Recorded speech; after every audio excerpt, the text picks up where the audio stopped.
સુરત જિલ્લામાં state monitoring સેલની ટીમે રેડ કરી.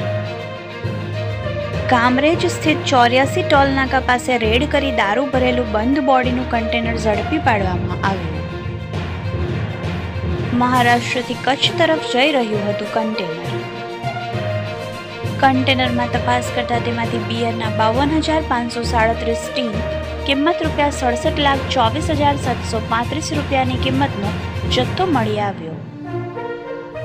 કન્ટેનર અને બિયરનો જથ્થો, એક મોબાઈલ અને રોકડા ₹3,420 મળી કુલ ₹1,02,33,156નો મુદ્દામાલ જપ્ત કરવામાં આવ્યો. આ ઘટનામાં સ્ટેટ મોનિટરિંગ સેલની ટીમે ગણપતસિંહ ભીમસિંહ રાઠોડ નામના શખ્સને ઝડપી પાડ્યો, જ્યારે દારૂનો જથ્થો મંગાવનાર અને મોકલનાર સહિત 2 લોકોને વોન્ટેડ જાહેર કરવામાં આવ્યા. આ સમગ્ર મામલે કામરેજ પોલીસ મથકમાં ગુનો નોંધી કાયદેસરની કાર્યવાહી હાથ ધરવામાં આવી. Reporter Pravin Bhatt, Yashvi Gujarat news, Surat.